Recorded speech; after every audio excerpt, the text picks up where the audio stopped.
Vamos a seguir hoy con la clase de enfermedad renal crónica.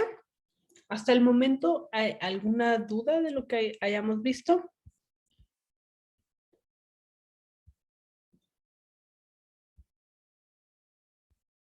Bueno, esta clase de enfermedad renal crónica es un poco larga porque aquí incluimos terapia de reemplazo renal, así que vamos a empezarla de una vez.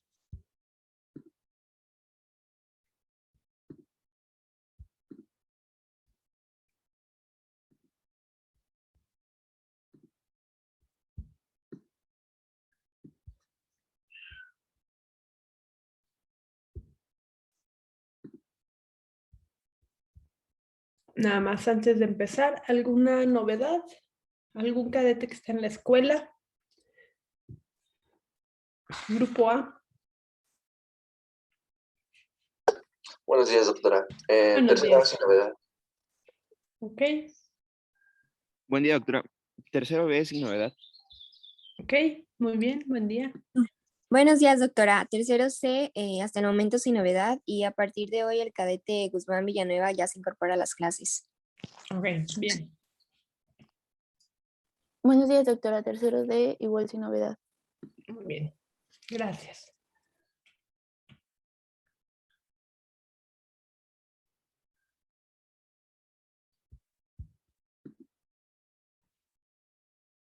Ok, entonces vamos a seguir. Cualquier duda que exista sobre la marcha, nada más levanten la mano y en cuanto haya oportunidad, intervienen. Ok. Bueno, entonces quedamos que la enfermedad renal crónica tiene complicaciones y que de hecho parte de el tratamiento de la enfermedad renal crónica no es como en sí el daño en el riñón, sino tratar de controlar todo lo que produce. ¿Cuáles son estas situaciones? Anemia, hiperparatiroidismo secundario, déficit de vitamina D, acidosis metabólica, sobrecarga hídrica, hiperfosfatemia, hiperuricemia, hipercalemia, dislipidemia y hipoglucemias. Vámonos una por una. Con respecto a la deficiencia con respecto a la anemia, esto ustedes ya me lo han dicho antes, se debe a una deficiencia de eritropoyetina. Entonces, al haber menor masa renal funcionante, tenemos menor capacidad de activación y liberación de eritropoyetina. Esto empieza a manifestarse desde que el paciente tiene un filtrado glomerular por debajo de 50, mucho más marcado conforme va avanzando.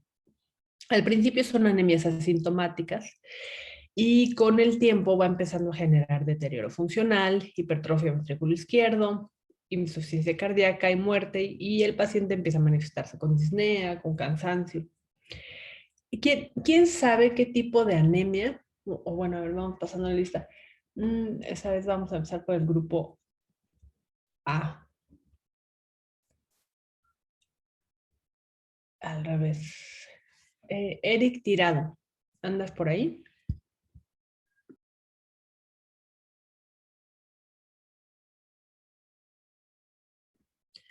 Eric Tirado, del grupo A.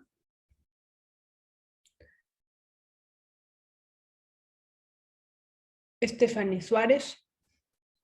Presente, doctora. Stephanie, ¿tú sabes qué tipo de anemia tienen los pacientes con enfermedad renal? Me imagino que sería una tipo normo, ¿no? Porque como ahí mencionas asintomática, es temprana. Exactamente. Más que por el hecho de ser temprana, de hecho es al revés, porque es longeva, pero tienes toda la razón. Tiene una anemia normocítica normocrómica. Cuando estamos hablando de microcítica hipocrómica, hablamos de alteraciones con el hierro, deficiencia de hierro o sangrados, o de algo como más agudo. Estos pacientes son anemias crónicas y por lo tanto son anemias normo. Muy bien. Siempre que tenga esta deficiencia, debo primero excluir otras causas antes de decir, ah, sí, es enfermedad renal y ya. Entonces, ver que no sea por deficiencia de vitamina B12, por ejemplo, o de folatos. ¿Cuál es mi meta? Mi meta de hemoglobina es tener al paciente de 10 a 12. No espero que tenga concentraciones de hemoglobina normales. No espero ni tampoco es pertinente. ¿Por qué? Porque los pacientes con enfermedad renal, a mayor hemoglobina, si yo los llevo farmacológicamente, van a tener mayor viscosidad sanguínea y aumentamos el riesgo cardiovascular. Entonces, no deseo que mi paciente tenga más de 13. Si él está así y está normal por él, bueno, qué bien y ya, no requiere simplemente fármacos. Pero cuando tiene anemia y yo voy a iniciar fármacos, no lo debo llevar más allá de 13. ¿Okay? Entonces, mi meta es 10 a 12. ¿Qué debo evaluarle al paciente con anemia? Estoy hablando que tiene menos de 10 de hemoglobina. Bueno, que no tenga deficiencia de hierro asociada. Para eso pido ferritina, saturación de transferrina y cuenta reticulocitaria. ¿Por qué debo pedir esto una primera sesión de evaluación? Porque a veces hay resistencia a la eritropoyetina, los agentes estimulantes de eritropoyesis, y la causa número 1 es deficiencia de hierro. Entonces, para tener tratadas ambas y poder tener una buena respuesta. ¿Cuándo inicio agentes estimulantes de eritropoyesis? ¿Quién se acuerda? A ver, Jennifer Robledo, lo vimos cuando hablamos en la clase de eritropoyetinas. ¿Estás por ahí, Jennifer Robledo? Aunque Buenos no. días, doctora. Sí, Hola, aquí. buenos días. ¿Tú recuerdas con cuánto empezamos a tratar con eritropoyetinas exógenas? ¿Con cuánto de hemoglobina? No, le mentiría, la verdad, no me acuerdo muy bien. Bueno, no te preocupes, así estoy pasando lista y así veo quién anda por acá. Menor a Víctor 9. Parra, un poquito antes, menor a Menor a 10. 6. Menor a 10. Ya cuando teníamos ya menos de 8 y síntomas, hablábamos de transfusión sanguínea.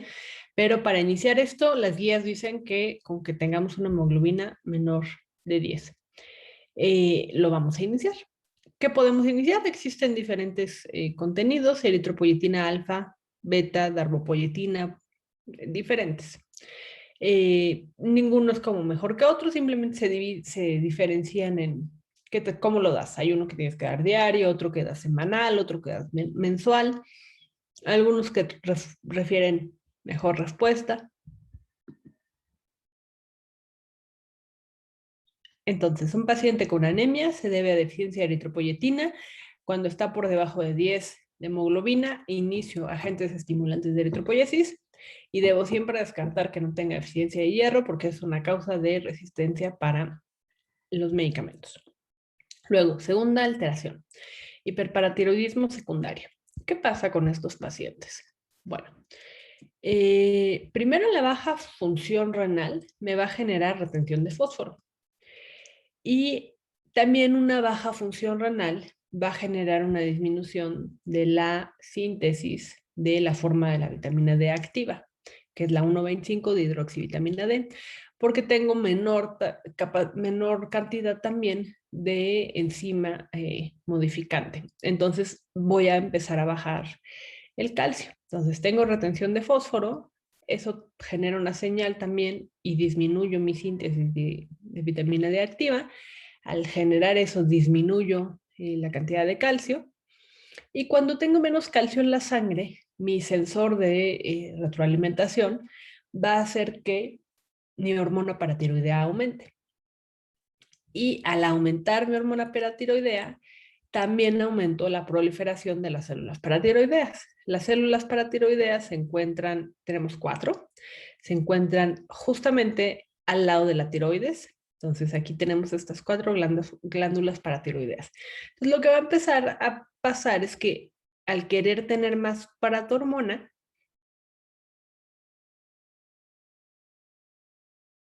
estas células van a incrementar de tamaño, inclusive van a hipertrofiarse.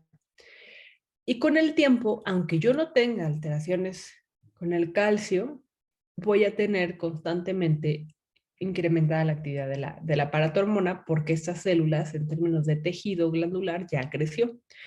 Y eso me va a llevar a tener un hiperparatiroidismo secundario. Es decir, tengo incremento de la hormona paratiroidea de manera recurrente, secundario a la enfermedad renal que derivó con disminución de fósforo.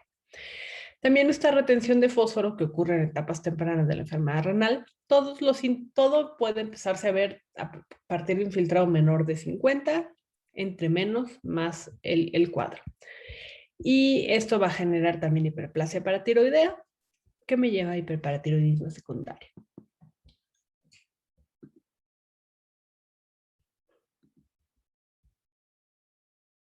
Aquí tengo metas de cómo debe estar mi hormona paratiroidea acorde al estadio de la enfermedad renal y las metas de fósforo acorde al estadio de la enfermedad renal.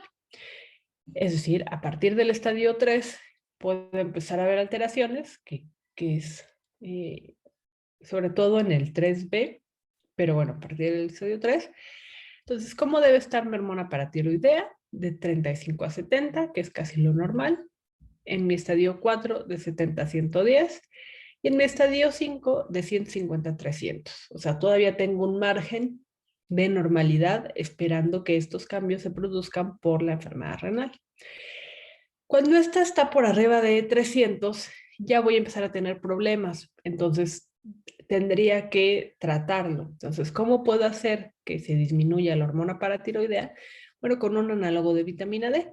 Ejemplos de análogos de vitamina D: calcitriol, parecalcitol, doxicalciferol. Ahora, mi meta de fósforo, dado que tengo hiperfosfatemia, tengo que disminuirlo. Entonces, etapa 3 y 4, busco que esté por debajo de 4.6, que en realidad es casi lo normal. Y en la etapa 5 le doy un poco más de permiso, que esté hasta 5.5. Para disminuir el fósforo, número 1, tengo que restringir el fósforo de la dieta, menos de 1000 o 800 miligramos día. Y si yo deseo tratar el fósforo alto, necesito quelantes. Y pueden ser cálcicos o no cálcicos. Entonces, son quelantes de fósforo. Los cálcicos es el carbonato de calcio, el acetato de calcio, o los no cálcicos, como es el sevelamer y el lantano. Esto porque es importante, porque debo dar una combinación de medicamentos. Ahora, hay ciertas contraindicaciones y eso de hecho es un problema y por el cual casi no podemos darlo. Por ejemplo, el calcitriol está contraindicado si tengo hiperfosfatemia. Y los quelantes de calcio están contraindicados si mi calcio y fósforo, el cociente, está por arriba de 50. Ahora ya solo se toma realmente con que el paciente tenga hipercalcemia, sería una contraindicación para dar quelantes cálcicos, porque promuevo calcifilaxis, que es la calcificación vascular. Y ahorita les voy a poner un poco cómo se ve esta calcificación vascular, que es muy severa y de hecho tiene mayor mortalidad. Otro aspecto es la acidosis metabólica. Tenemos una incapacidad renal de excretar ácidos. Como consecuencia, entramos en ¿qué pasa si estamos con acidosis, aunque sea leve, pero de manera crónica? Tenemos un hipercatabolismo, desnutrición y osteoporosis. Por lo tanto, la meta de bicarbonato debe estar de 22 a 26. Y esto lo voy a hacer tomándole gasometrías venosas, no arteriales, no es necesario arterial. Venosas, o pedir solo un bicarbonato en sangre, y ahí voy a observar que mi bicarbonato esté por arriba de 22. Si no lo está, tengo que darle bicarbonato vía oral constantemente para llegar a mi meta y evitar estas consecuencias crónicas de acidosis a largo plazo. Entonces, esta no se trata, salvo que sea como muy grande, con bicarbonato intravenoso, salvo que sea grave, pero estoy hablando del paciente que está caminando en su casa, que simplemente tiene 18 de bicarbonato, 20 de bicarbonato. ¿Okay?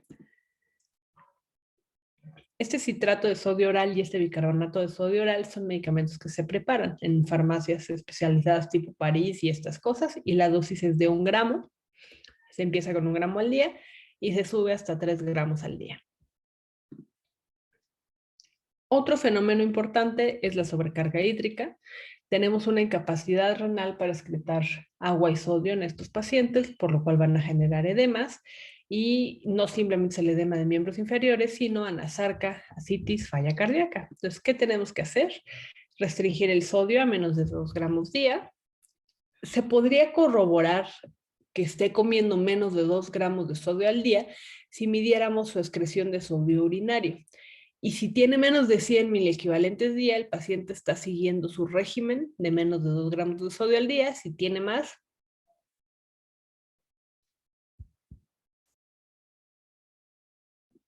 no está siguiendo el régimen. ¿Alguien sabe en dónde, en qué alimentos? Bueno, a ver, estábamos con Víctor Parra. Víctor, ¿andas por ahí? Sí, ¿Sabes o en dónde crees que podemos encontrar la mayoría de los alimentos con sodio y con fósforo? hemos dicho la clase pasada. ah,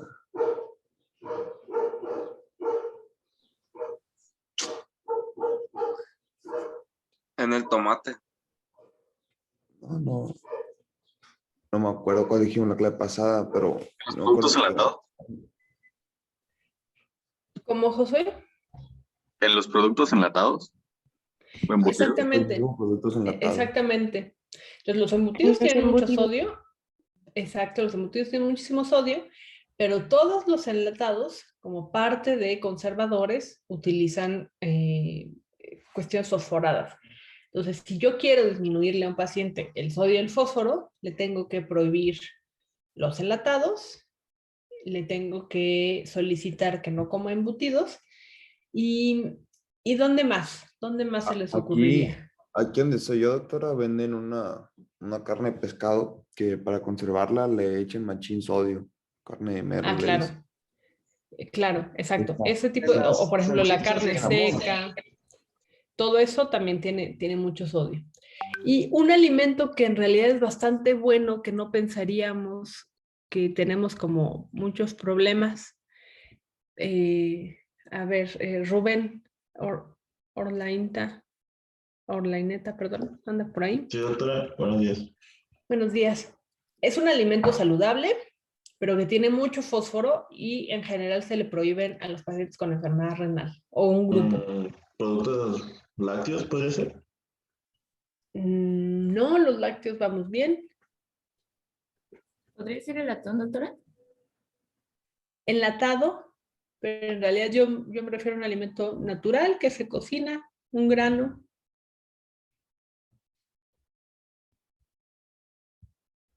¿El pan? El arroz. Las lentejas. ¿Ok? Las lentejas y sus derivados, es decir, los frijoles, Ajá. tienen alta concentración de fósforo. ¿Ok? Entonces debo tratar de restringirlo. Por eso las dietas del paciente renal son bien complicadas. Hay que bajar las proteínas, pero le quieres dar proteína vegetal, como por ejemplo los frijoles y las lentejas, y pues tampoco porque tienen fósforo. Son diabéticos, entonces tampoco le puedes dar muchos carbohidratos, pero son dietas como más vegetarianas, por lo tanto más ricas en carbohidratos. Luego casi todos los vegetales crudos tienen mucho potasio, lo cual a nosotros nos hace muy bien y por eso tenemos que comerlos, pero a ellos pues no mucho, entonces tienen que cocer todos los vegetales, no pueden comer vegetales crudos, las frutas tampoco, entonces son dietas bastante complicadas. Bueno, y la otra es que son pacientes que deben tener restricción hídrica. Normalmente la cantidad de volumen de líquido que pueden tomar va de la mano con la cantidad de orina que ellos tienen. Es decir, si mi paciente orina más de 2 litros y no tiene datos de sobrecarga, yo no tengo por qué limitarle el agua. Pero al revés, si mi paciente ya casi no orina y pacientes con enfermedad renal, sobre todo en sustitución en hemodiálisis, van a orinar a veces 100 mililitros al día cuando mucho. Entonces, en esos pacientes tengo que restringir mucho los líquidos y mi tope suele ser 1.5 litros día, incluyendo todo, sopas, tés, cafés, todo. Otro alimento muy alto en fósforo son los refrescos, altísimo en fósforo. Entonces, esos están prohibidos también. ¿Qué hacer cuando tengo sobrecarga de volumen?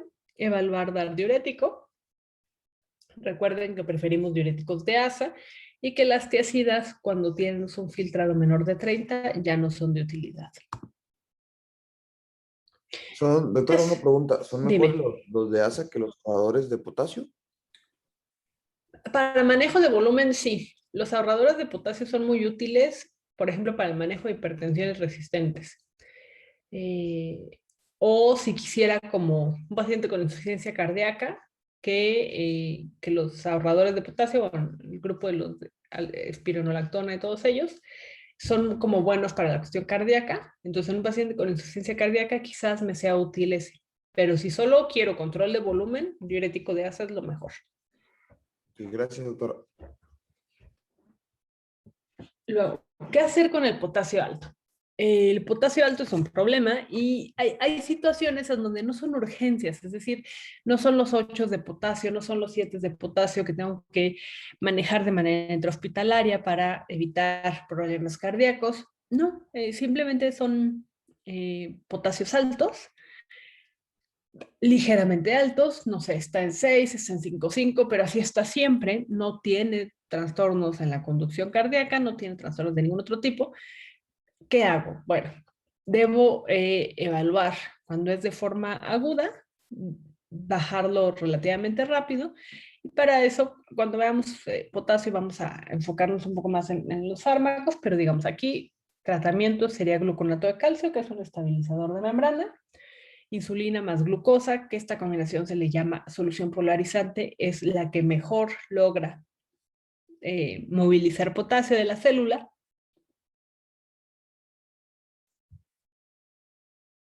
Diuréticos, tiazidas o ASA, a mí me gusta más ASA, los tiazídicos creo que funcionan poco.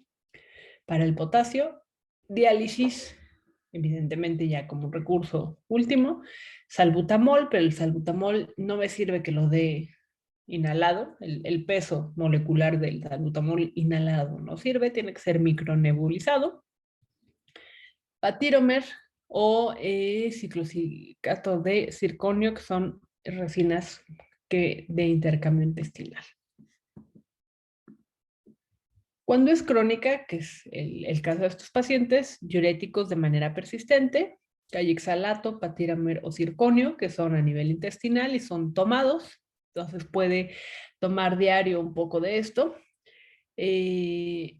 Restricción en la dieta, lo que les decíamos, lo de los herbores, tienen que hervir hasta 3, 4 veces un vegetal hasta que quede ya bien desmineralizado. Corregir la acidosis, evidentemente, dar bicarbonato de sodio para que no tenga acidosis, suspender nefrotóxicos, es decir, si el paciente tiende a hipercalemia, pues debo quitar IECAS, ARAS y espironolactona. Y fludrocortisona en algunos casos.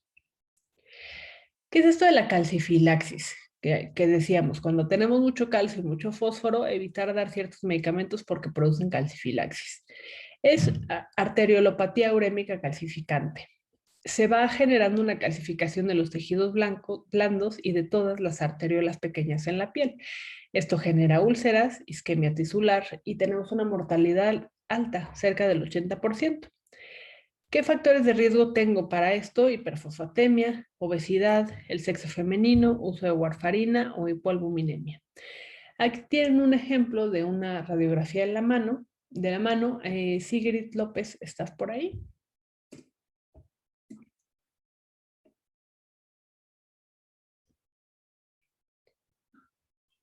Sigrid López.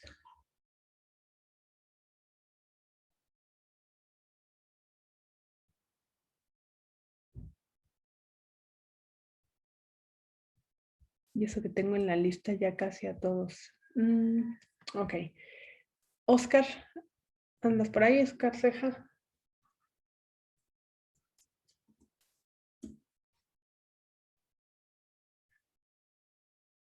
Oscar Ceja. Doctora, se están osificando las arterias. Exactamente.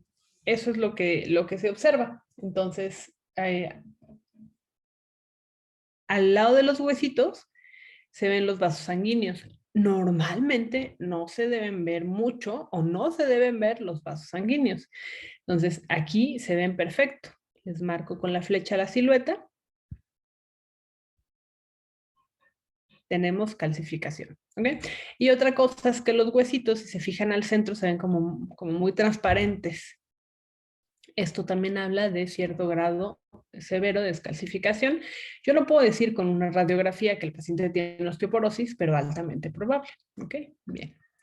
Aquí tienen un ejemplo de cómo se ve la piel por esta calcifilaxis y cuando se toman biopsias, cómo están los vasos sanguíneos. Este es la lumen, este es el lumen y vean el grado de calcificación y obstrucción. Entonces, cuando decimos no le des combinación de fármacos así, en realidad es como grave por la calcifilaxis. Bien. Diabetes mellitus, los pacientes que tengan diabetes mellitus, mi meta de hemoglobina es una hemoglobina glucosilada por debajo de 7, que es lo que dicen ahora las guías. Recuérdenme que hoy les tengo que asignar sus guías. Entonces, por debajo de 7. Controlar glucemia es lo que yo necesito. Evitar episodios de hipoglucemia que me generan mayor mortalidad. ¿Qué fármacos voy a utilizar? Bueno, tengo una combinación de medicamentos que pudiera utilizar dependiendo del filtrado glomerular. ¿Quién sabe qué medicamento? Por ejemplo, la metformina. A ver, Mariana Genis, aunque vi que participaste hace ratito. ¿Andas por ahí? Sí, sí, doctora. ¿La metformina puedo darla, sí o no? Me parece que no, pero no estoy Ok. segura. No te preocupes, vamos a ir uno por uno a ver qué opinan. Arturo Doctora, Fernández. disculpe, ¿puede repetir la pregunta? Es que se me trabó un poquito. ¿Sirve la metformina? ¿Puedo darla, sí o no? Voy con Arturo Fernández y ahorita voy contigo.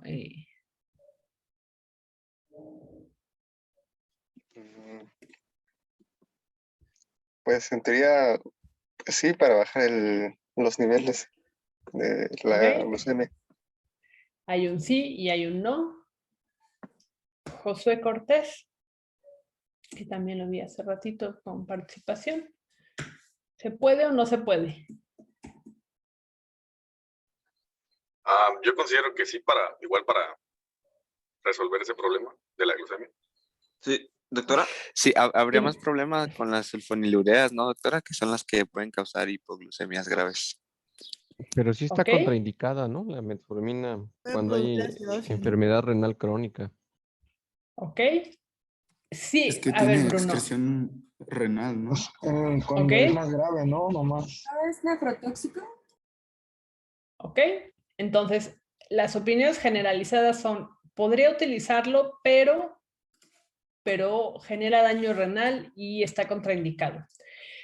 Ambos tienen razón. ¿De qué creen que dependa?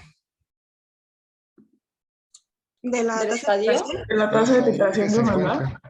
Exactamente. Entonces, es un medicamento que sí se puede utilizar, que es muy útil, pero depende de la tasa de filtración glomerular. ¿Ok? Entonces, hay que estar permanentemente atentos a cuánto tengo de tasa de filtrado. ¿Alguien sabe a partir de qué tasa de filtrado glomerular debo disminuir de dosis o cuándo ya no debo utilizarlo? Cuando es menos Debajo de de 30. 60.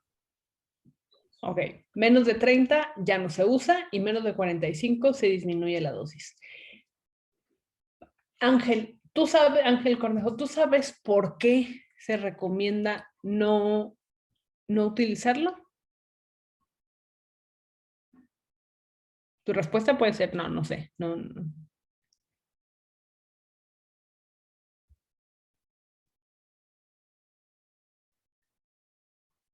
Ángel Cornejo Sánchez.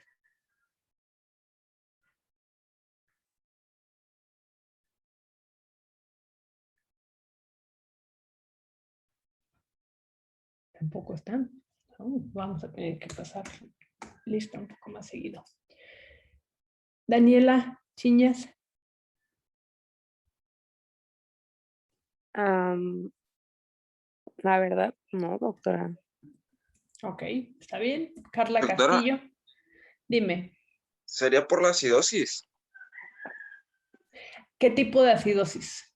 Es láctica, ¿no? Exactamente, la acidosis láctica. Entonces, no es que sea un nefrotóxico. El asunto es que tengo mayor riesgo, mayor riesgo de presentar una acidosis láctica. ¿Ok? Entonces, esas cuestiones son un problema y como el riesgo se incrementa de manera significativa, se recomienda disminuir su dosis o no utilizar, dado que existen otros fármacos. Ahora, sulfonilureas. Carla Castillo, ¿tú qué crees? Por ejemplo, si vamos a irnos a otros fármacos, que los fármacos más comunes en el sector público, bueno, está la metformina y tenemos glibenclamida, por ejemplo. Carla, ¿andas por ahí? Carla Sí, Castillo. doctora. Sí, buenos días. Buenos días. ¿Tú qué opinarías de darle glibenclamida?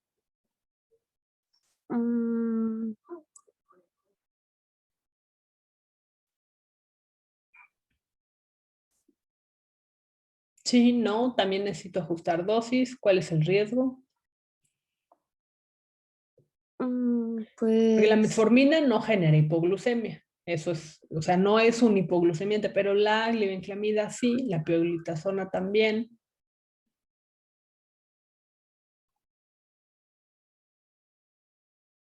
Ok, si no sabemos, no te preocupes. El que Sí se ajusta Jimena dosis, ¿no? Canseco. Al 50, Sí se ajusta dosis al 50, ¿por qué? por la excreción renal y porque si no te vas a generar una hipoglucemia.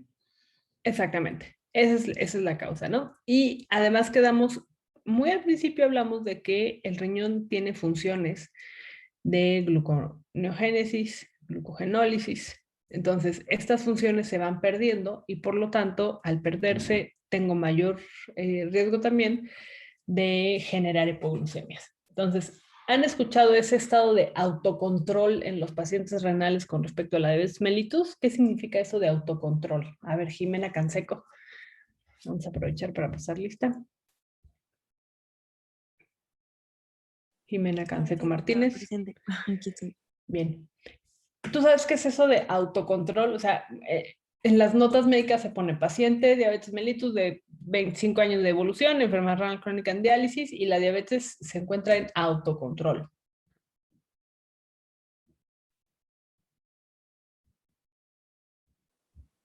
Pues yo supongo que cuando le hacen, no sé, cuando le hacen los exámenes de rutina no hay como cambios y el tratamiento lo sigue pues de forma correcta. La verdad no sé muy bien. ¿Ok? ¿Tú qué opinas, Ángel Arenas? No sé por lo que dijo. Híjole, José, no te escucho muy bien. A ver, si quieres, escríbenos. Doctora, ¿no es cuando los pacientes, o sea, sienten que tienen, como dicen, ¿no? Se les baja el azúcar o se les sube y ellos mismos se toman, no sé, una cucharada de miel o su dulce que siempre tienen a la mano? ¿Ok? O sea, que el paciente se autorregula hipoglucemias, hiperglucemias, no va por ahí. No es porque la función está disminuida del riñón, entonces ya no le ayuda como a controlar la hiperglucemia, porque pues ya está deteriorada la función del riñón de producir la glucosa, entonces ya no está produciendo. Exactamente. Entonces, el paciente ya, digamos que su riñón le ayuda a generar, pues el que no tenga hiperglucemias, en general se va a la hipoglucemia y por lo tanto no requiere fármaco. Entonces son pacientes, pues con glucosas normales sin necesidad de fármaco. Pero eso en realidad es malo, muy malo. Habla de que ya perdió mucha función. Ok. Ahora, con respecto a los lípidos, también tenemos metas. Mi meta de colesterol es que estemos por debajo de 200 y de triglicéridos que estemos por debajo de 150. ¿Qué puedo dar como tratamiento? Pravastatina, atorvastatina en el caso de colesterol y en el caso de los triglicéridos, fibratos. Ángel Arenas, estaba contigo. ¿Qué alimento le voy a decir a mi paciente que deje de consumir si deseo controlar colesterol? Doctora, buenos días. Buenos días.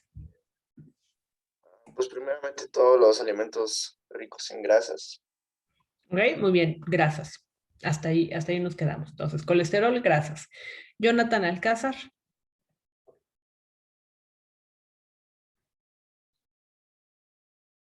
Pues podrían ser también, No, contigo la pregunta es diferente. ¿Y qué le voy a decir que restrinja para tener triglicéridos controlados?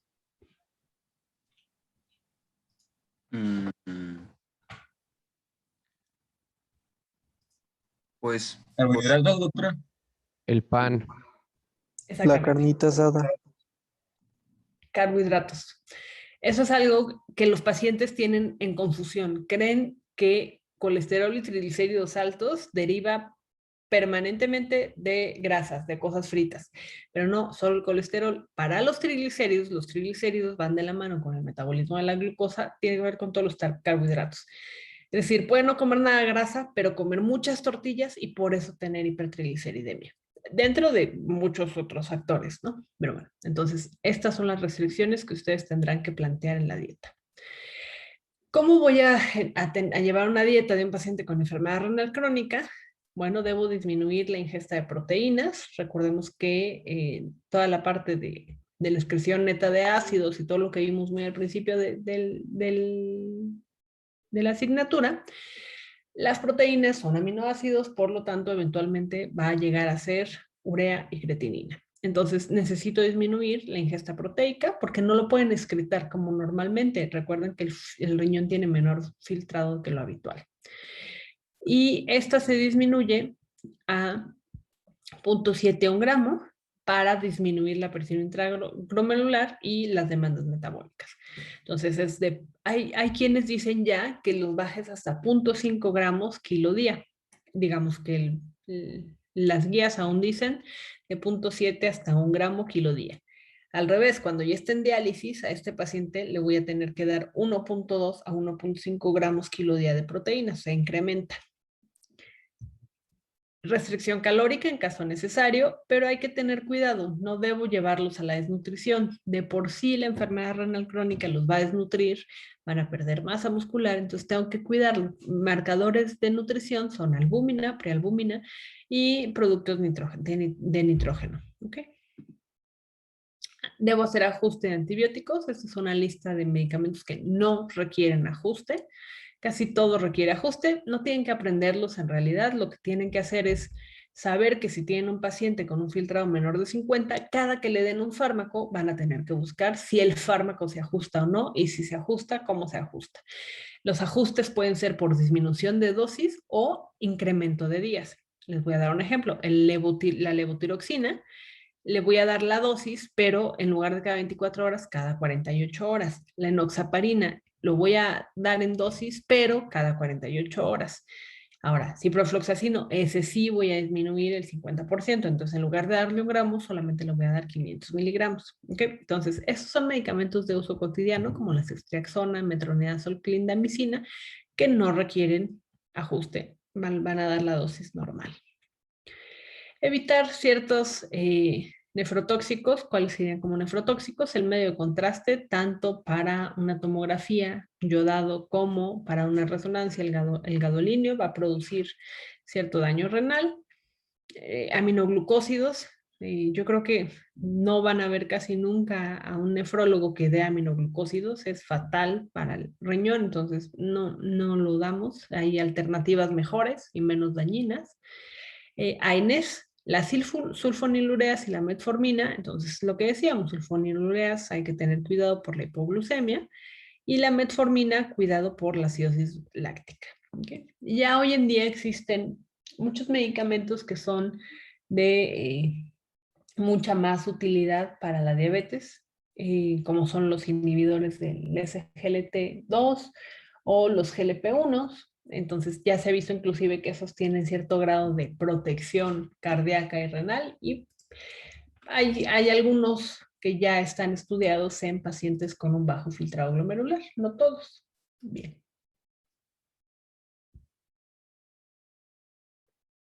Vamos a hablar un poquito de terapia de sustitución renal. Omar Armenta, ¿andas por ahí? Buenos días. ¿Qué sabes tú del de la sustitución renal en general? Vamos con un poquito de lluvia de ideas.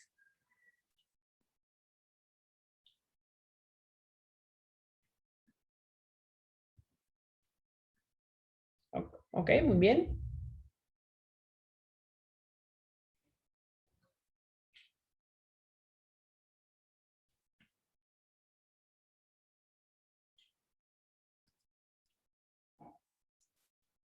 Ok.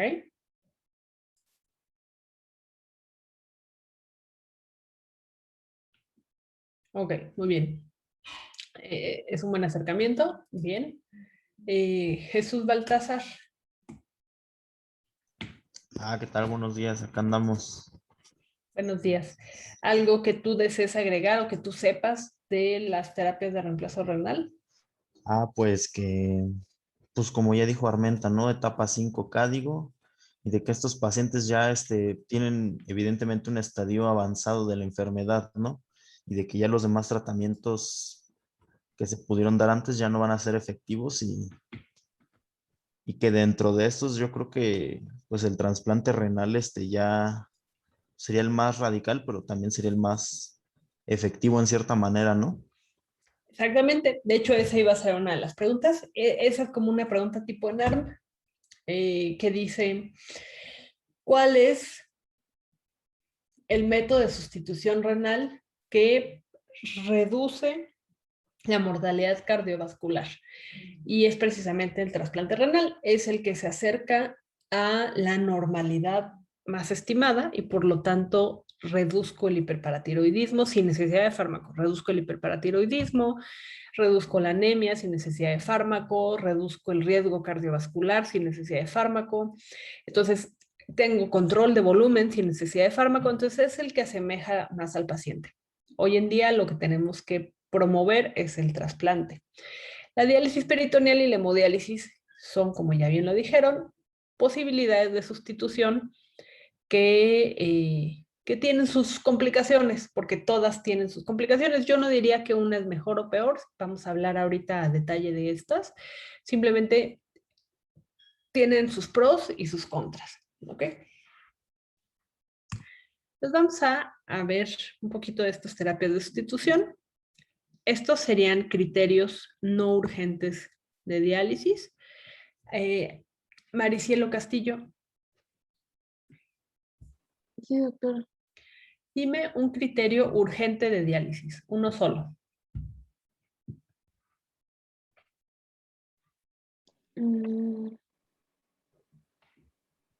Podría ser hiperpotasemia. Hipercalemia refractaria de tratamiento. Bien. Pablo Estrella, dime otro. Buenos días, doctora. Disculpe, ¿lo podría repetir, por favor? Es que claro, como que se me trabó un poco. Un criterio de diálisis urgente. Ya dijo Maricielo, hipercalemia refractaria de tratamiento. Dime otra.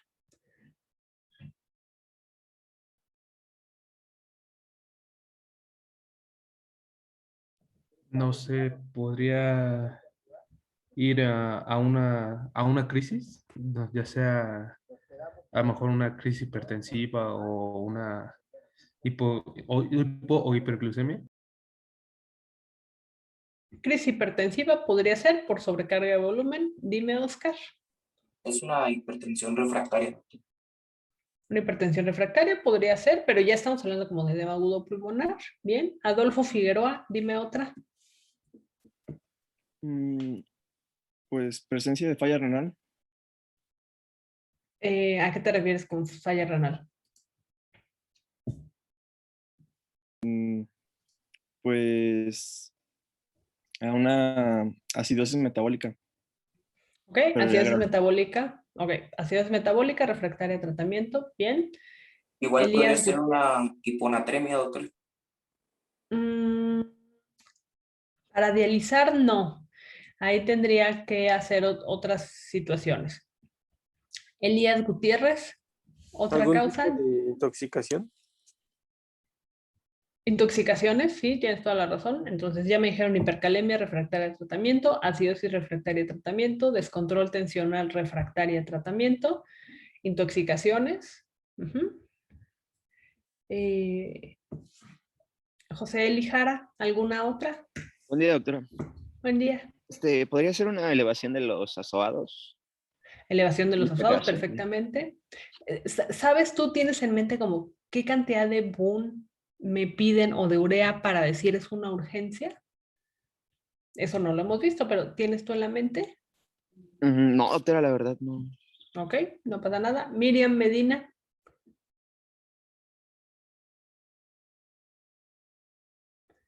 Miriam Medina Alfaro.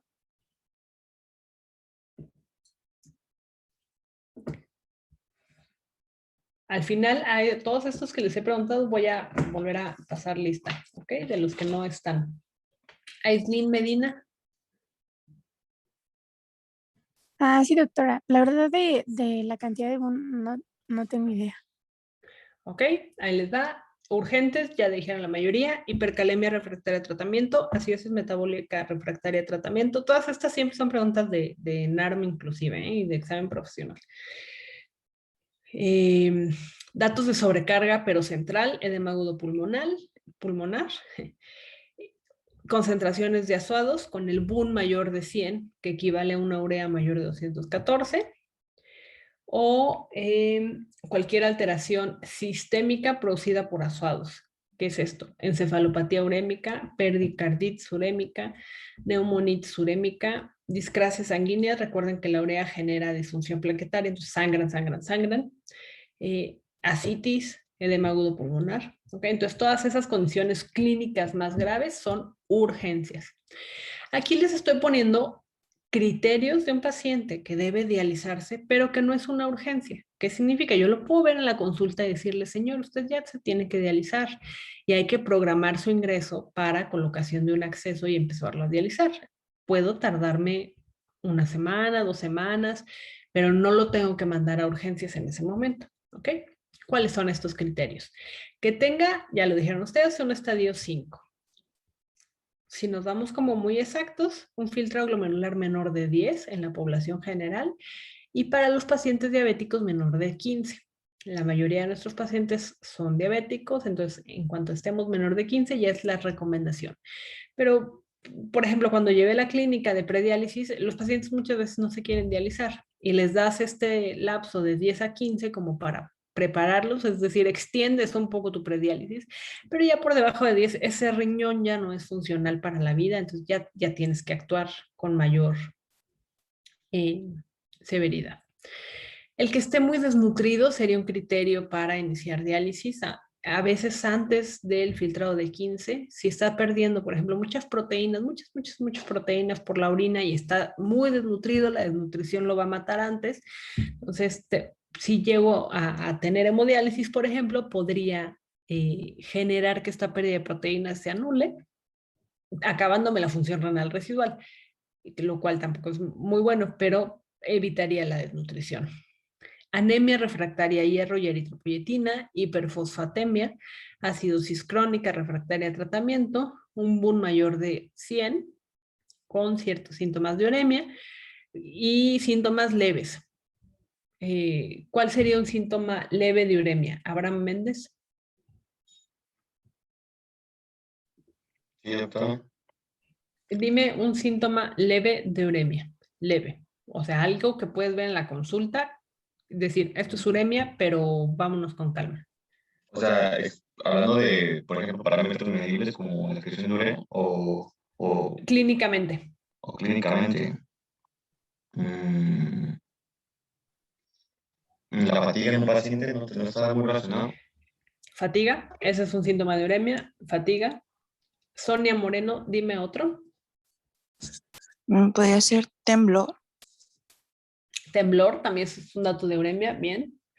Doctora, ¿la escarcha urémica es leve o...? Si es leve, ese sería otro, escarcha urémica.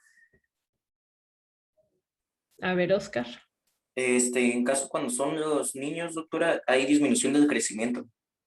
Pues exactamente, en niños es un buen medidor. A ver, Miguel Ángel Rodríguez.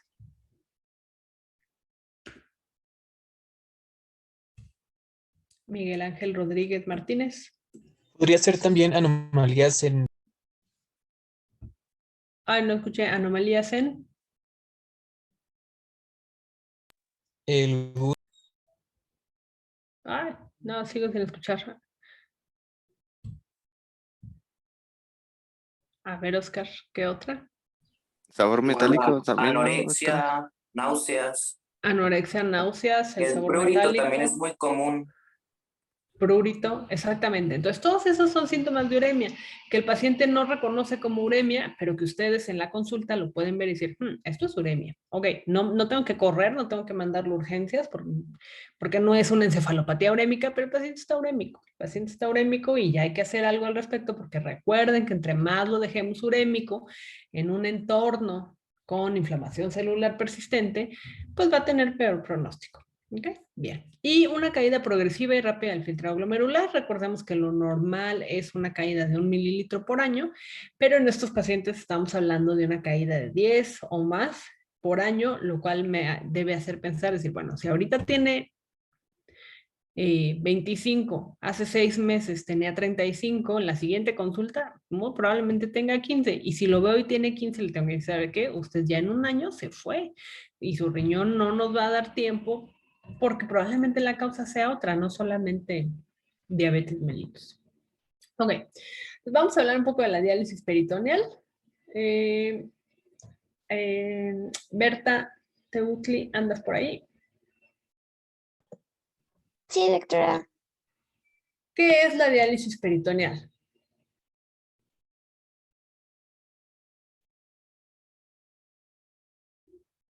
Es un procedimiento cuando se utiliza un catéter Ok, entonces vamos a para empezar con depurar los... pues, las toxinas.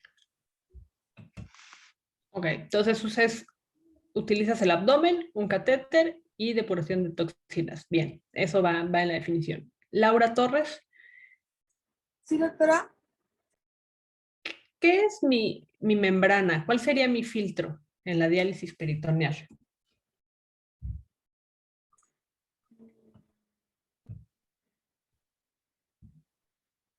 O sea, ¿qué actuaría como membrana en la diálisis peritoneal? El peritoneo. Exactamente. Exacto. Bueno, ya te ayudaron por ahí. El peritoneo. Bien. Daniela Velázquez. Sí, doctora. ¿Cómo se llama el catéter que le ponen a los pacientes de diálisis peritoneal?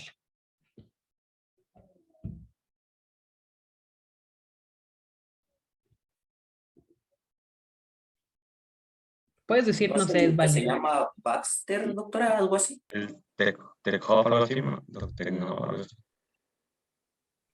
Ok, Tenkov, catéter Tenkov. Ok. Tenkov, Y Baxter es la marca. PISA, Baxter son las que se utilizan con mayor frecuencia y las que nos brindan las bolsas también. Entonces, Tenkov. Daniela Viera. Sí, doctora.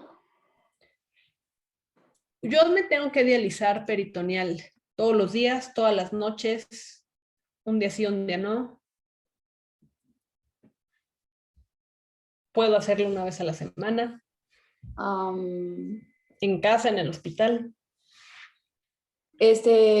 Supuestamente, bueno, lo que ya nos había encargado una tarea de hacer el caso clínico, que tuviera el paciente la sustitución renal, y a lo que recuerdo era diariamente, y se podía hacer desde casa. Ok, entonces, pero no efectivamente recuerdo, no recuerdo con exactitud. No, está bien. Eso ahorita lo vamos a ver, pero esa idea quiero que se queden, porque hay inclusive médicos generales que creen que la diálisis puede ser cada mes o cada semana. No. Una sustitución renal tiene que ser diario si es diálisis peritoneal, y si es hemodiálisis tiene que ser 3 veces a la semana.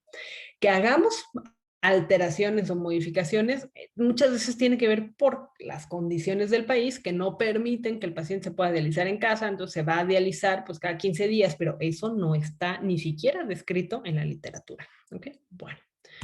Entonces, ¿qué es la diálisis peritoneal?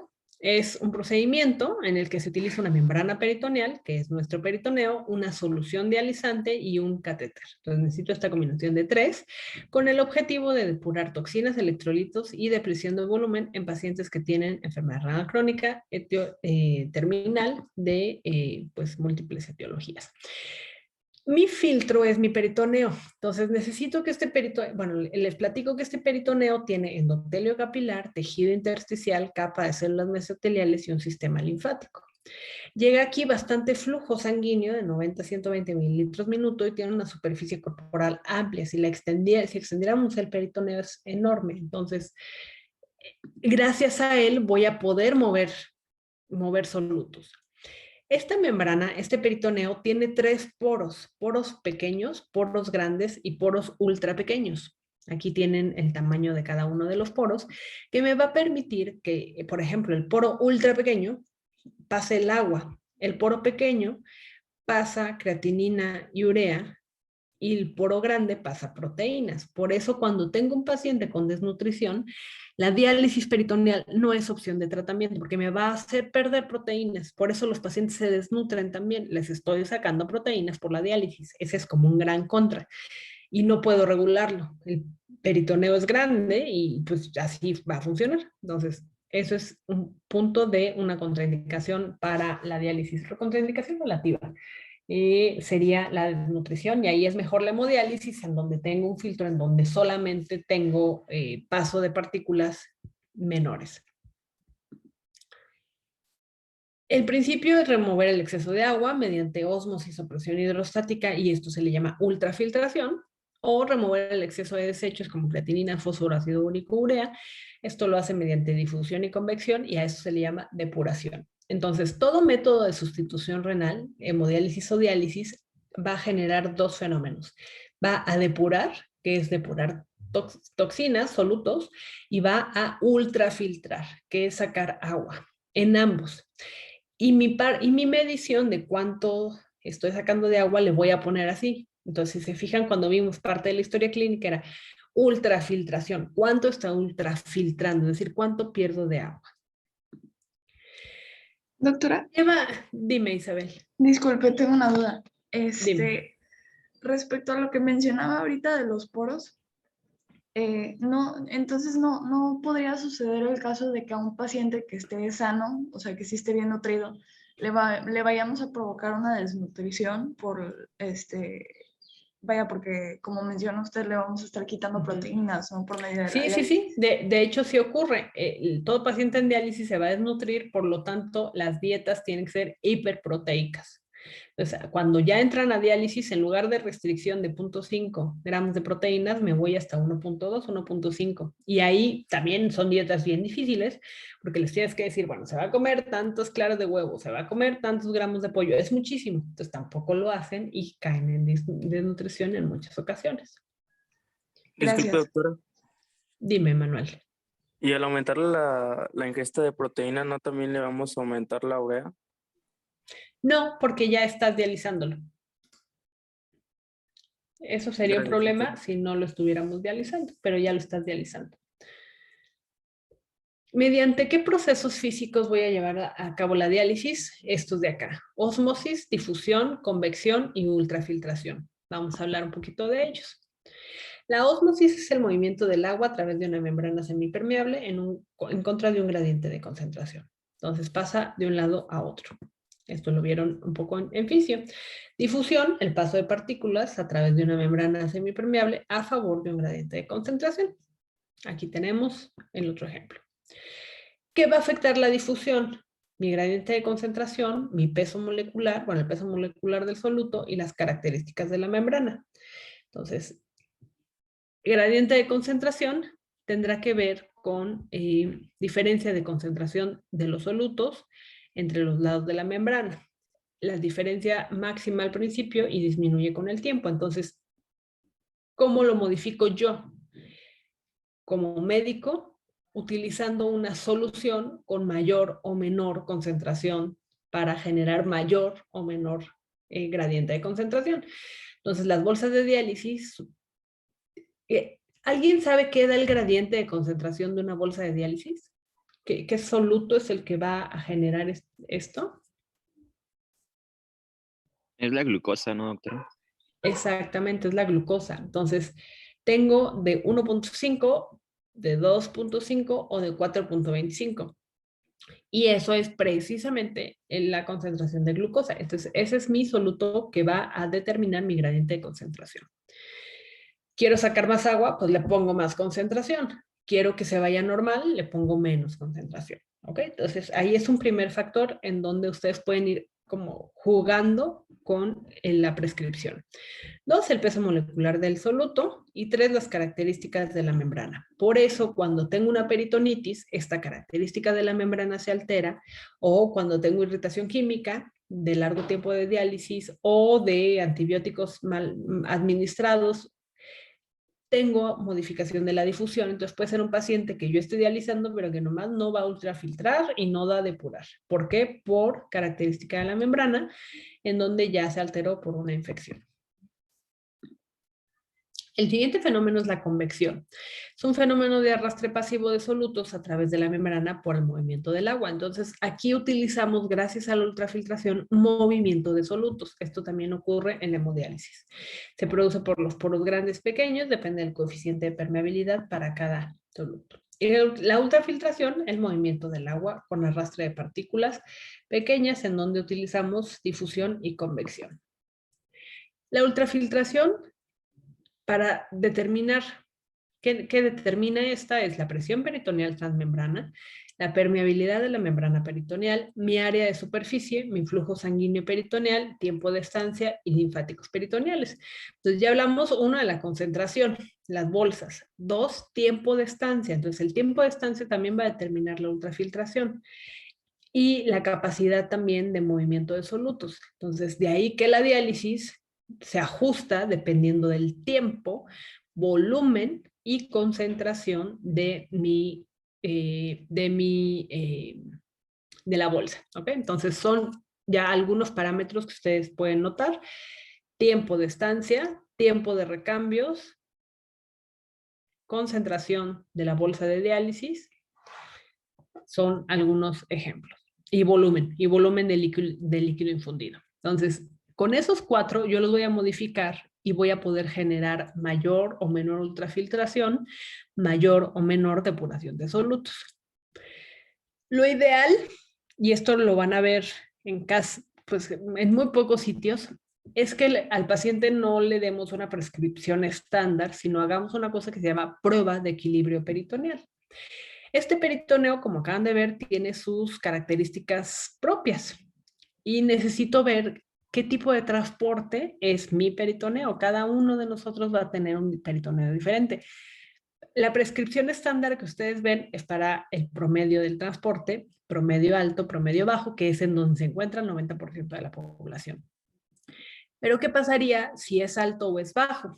Entonces, para esto se hace, no les voy a preguntar esta prueba, pero se hace un recambio de diálisis para ver cuánto está saliendo de ciertas sustancias, cuánto está drenando de volumen en el lapso de 4 horas, me da un número, aquí están los números, y yo con eso puedo decir, este paciente tiene un peritoneo con transporte alto, tiene un peritoneo con transporte bajo. ¿Y por qué es importante? Porque si tiene un transporte alto, aclara solutos muy bien, pero no ultrafiltra bien. Y si tiene un transporte bajo, tiene un aclaramiento de solutos limitado. Y acorde a esto, yo puedo ajustar mi terapia de reemplazo renal. Es un transporte alto. Bueno, entonces este paciente casi no ultrafiltra, pero depura muy bien. Entonces, es el típico paciente que va a estar bien hinchado, pero que cuando yo le hago laboratorios, su urea y su creatinina van a estar pues perfectas. O sea, no normales porque tiene enfermedad renal, pero muy parecido al margen que yo esperaría. Dime, están levantando. Elías. Doctora, ¿de qué depende lo del transporte? De qué tanto mi mi peritoneo puede filtrar solutos. Entonces, por eso yo voy a meter líquido 4 horas, lo voy a dejar ahí un tiempo y voy a estar tomando el líquido de diálisis cada ciertos minutos para ver con qué velocidad los está filtrando. Y puedo medir, por ejemplo, la creatinina como el principal marcador de este peritoneo. Gracias. ¿Y de qué depende? Pues cada uno de nosotros tiene una forma física distinta. Entonces, transporte alto es el paciente bien hinchado que depura perfecto. Entonces, a él le tengo que hacer recambios cortitos, constantes, para estar sacando agua a cada rato. ¿Qué modalidades serían? Pues una modalidad útil sería la diálisis peritoneal intermitente nocturna, por ejemplo. En la diálisis en la noche, lo que hago es que lo conecto 8 a 10 horas, en general son 8, pero el paciente está recambiando casi a cada hora. ¿Okay? Entonces estoy ultrafiltrando constantemente. En una hora, acuérdense que el agua pasa rápido, entonces yo ultrafiltro bastante, entonces posiblemente en una hora logre ultrafiltrar de 500 mililitros a 1 litro. Si me voy todas las noches, voy a ultrafiltrarlo muy bien. Entonces a este paciente lo voy a ultrafiltrar perfecto. Me voy al otro extremo, es un promedio bajo. Ultrafiltra perfecto, es el paciente delgadito, delgadito, delgadito, que no tiene datos de sobrecarga. Pero cuando le tomo laboratorios, tiene la urea altísima.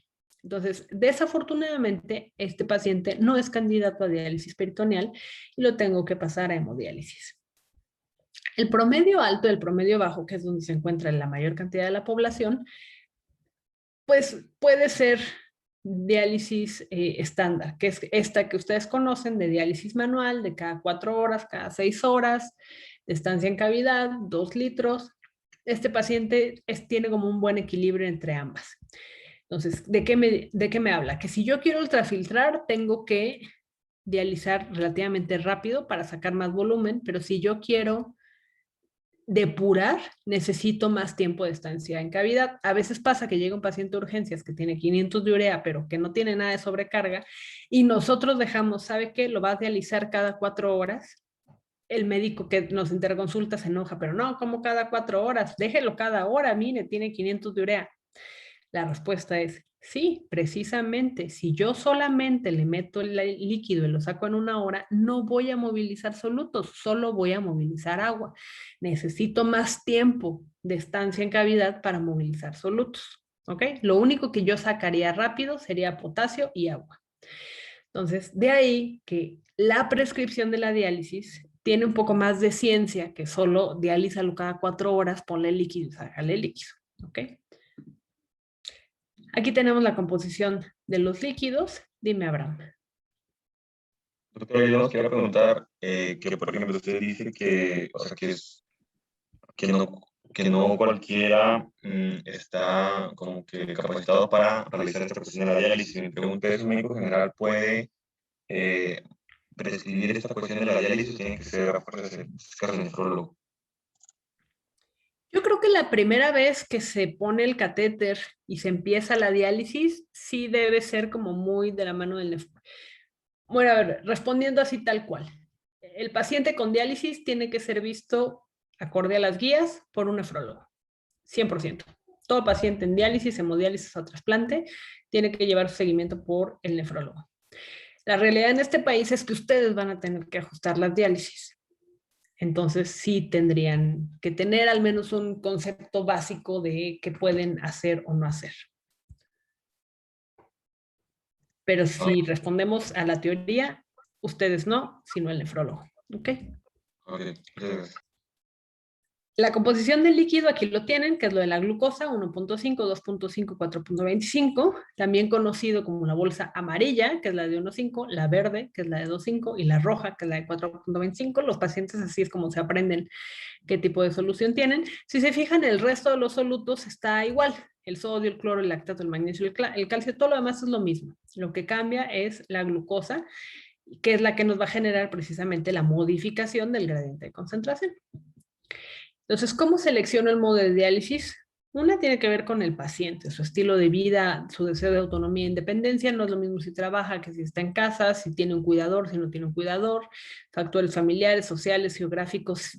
Igual y vive muy lejano a un centro de atención. Ahora ya está como más en boga poner la telemedicina, en donde se puede modificar la prescripción de la diálisis de la máquina en la noche de manera remota, que es algo que se intenta, ahora con el COVID se intentó echar a andar ese programa y aparentemente funcionó bien. Necesidad de poder realizar una diálisis óptima, tengo que tener buena depuración y buena ultrafiltración, ¿ok? Entonces, mi objetivo es tener ambas.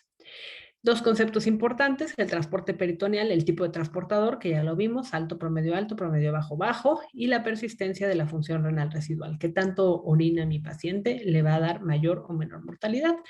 Para esto, ¿qué regímenes hay? Los más conocidos son DPCA, que es la diálisis peritoneal continua ambulatoria, que es la diálisis manual, la que va cada 6 horas.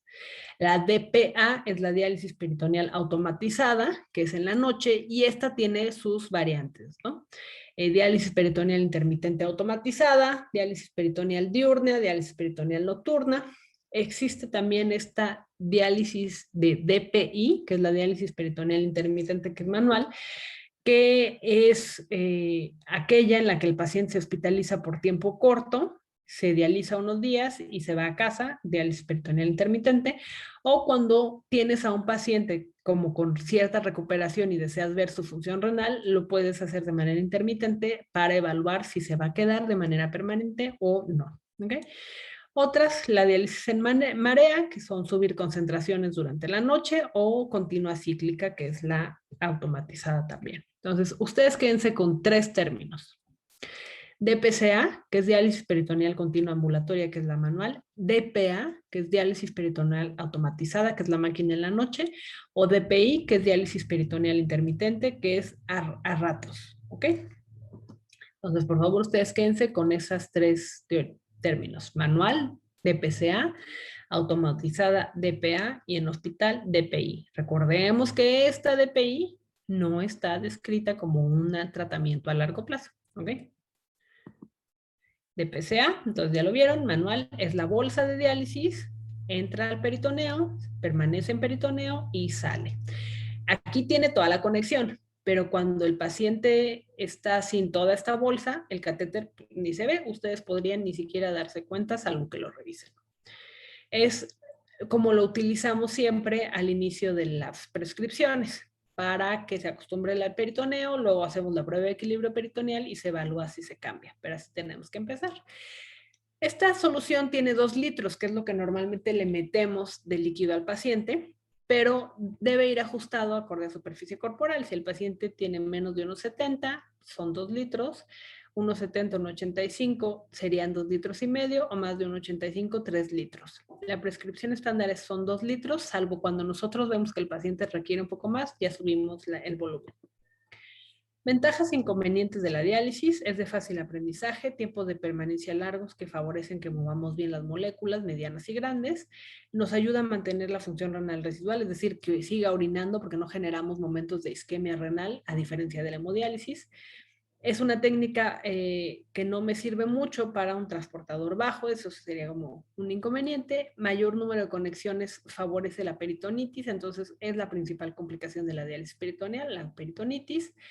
Hay que limitar el número de intercambios, tiene un poco de menor libertad horaria, porque el paciente debe estar reconectándose, escasa ultrafiltración debido al largo tiempo de permanencia, mayor absorción de glucosa y mayor presión intraabdominal.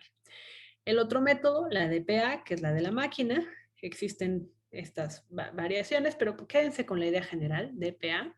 Son 4 a 6 intercambios en la noche durante 8 a 10 horas. ¿Qué ventajas tiene esta? Se hacen menos conexiones, solamente se conecta una vez, se desconecta otro, disminuye el riesgo de peritonitis. Al paciente le da como una sensación de mayor bienestar, beneficio psicosocial y mejora más, controla mejor la presión arterial y el control de volumen. ¿En quién está contraindicado relativo a este tipo de técnica? Obesidad, EPOC, riñones poliquísticos, diverticulitis, hernias recurrentes, pancreatitis, desnutrición, hipertrigliceridemia, gastroparesia diabética, hipertrigliceridemia severa o hernia hiatal. Todo lo que genera como un incremento de la presión intraabdominal. Entonces, todo este incremento de la presión intraabdominal es un problema para este tipo de técnica.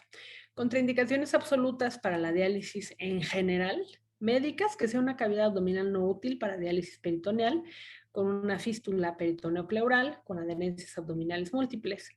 Enfermedad inflamatoria intestinal severa, con diverticulitis aguda, enfermedad isquémica, absceso abdominal. Contraindicaciones psicosociales, que tenga abandono familiar, trastorno psicótico depresivo severo. En este caso, sobre todo, tiene que ver con la seguridad del catéter. Entonces, son pacientes que a veces se arrancan el catéter, entonces hay que estar como realmente muy atentos de qué vamos a hacer. O incapacidad mental severa sin apoyo. ¿Ustedes qué pensarían? Vamos a seguir por acá. Nos quedamos en 13. A ver, Elizabeth Andrade. ¿Tú qué pensarías? ¿Cuál sería como una alternativa? Porque esto ustedes lo van a ver en muchos pacientes. Si yo tengo un entorno psicosocial no óptimo para el paciente, ¿qué le podrías ofrecer como alternativa? A Elizabeth Andrade.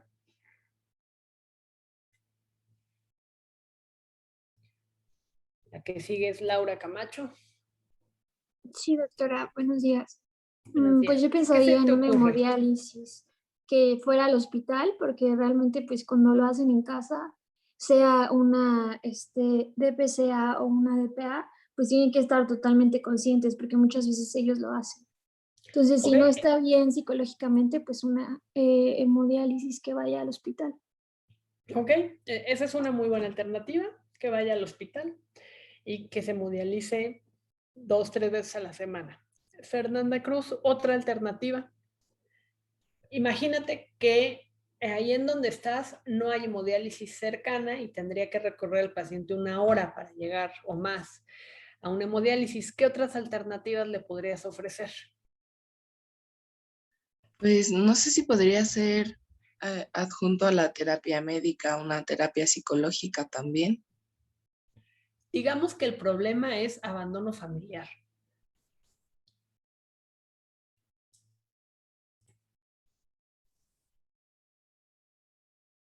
A ver, Oscar, que estás levantando la mano. ¿Tú qué opinas?